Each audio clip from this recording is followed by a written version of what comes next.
இப்ப சத்து மாவு கூழ் எப்படி செய்றதுன்னு பார்க்கலாம். இந்த சத்து மாவு கூழ் வந்து ஆ ஆ 8 மாசத்துல குழந்தையிலருந்து 60 வயசு வரைக்கும் யார் வேணாலும் சாப்பிடலாம். உடலுக்கு நல்லது. உடம்புக்கு சத்து தான் அது. இது வந்து 15 சிறுதானியங்கள் இல்லன்னா 21 சிறுதானியங்கள்லாம் கலந்து 100, 100 கிராமா எடுத்து, அத பொன்னிறமா ஒண்ணொண்ணா வறுத்து, அத நெகிழ்ல காய வச்சு மிஷின்ல குடுத்து அரைச்சு எடுத்துட்டு வந்து வச்சுக்கிட்டு, இப்ப சத்து மாவு கூழ் செஞ்சு குழந்தைங்களுக்கு நைட்ல குடுக்கக்கூடாது. காலையில குடுக்கணும், இல்ல மத்தியானம் குடுக்கணும். அதுவும் வீக்லி ஒரு 3 நாள் தான் 3 டேஸ் தான் குடுக்கணும். ஏன்னா, இது அதிக சத்து இருக்கிறதால செரிமானம் ஆகுறது ரொம்ப கஷ்டம். நைட்லாம் குடுக்கக்கூடாது. காலையில குடுத்தோம்னா, குழந்தை சாப்பிட்டு, இல்ல மதியம் குடுத்தோம்னா சாப்பிட்டு விளையாடுவான். ஜீரணம் ஆகிடும். இப்ப நம்ம சத்து மாவு கூழ் எப்படி செய்றதுன்னு பார்க்கலாம். கேஸ் பத்த வச்சுட்டு, ஒரு குண்டான்ல பால் ஊத்திக்கலாம். பால் தான் ஊத்தி செய்யணும்னு கிடையாது. தண்ணியும் ஊத்தி செஞ்சுக்கலாம். பால் ஊத்தி வச்சுட்டு, அதில கொஞ்சமா நாட்டு சர்க்கரை இருந்தா நாட்டு சர்க்கரை போடலாம். இல்லன்னா வெள்ள சர்க்கரை இருந்தா வெள்ள சர்க்கரை போட்டுக்கலாம். இப்ப வெள்ள சர்க்கரைய போட்டுட்டோம். பால் ஊத்திட்டோம்.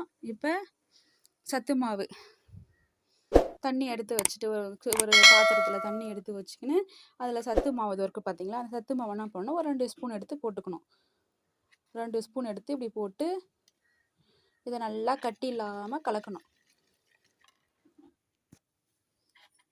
இப்ப இந்த மாரி நல்லா கட்டி இல்லாம கலந்து வச்சுக்கின்னு, இத எடுத்து அந்த பாலுல என்ன பண்ணணும், இப்படி ஊத்திக்கணும்.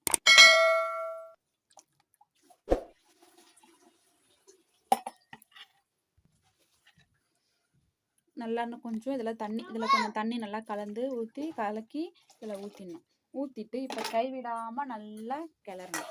கைவிடாம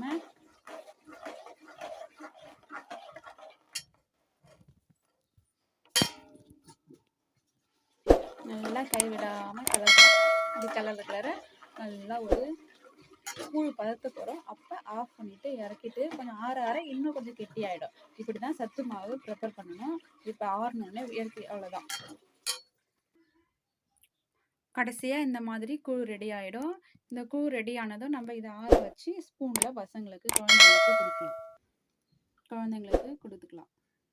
உடம்புக்கு நல்லது. நம்ம அடுத்த வீடியோல பார்க்கலாம்.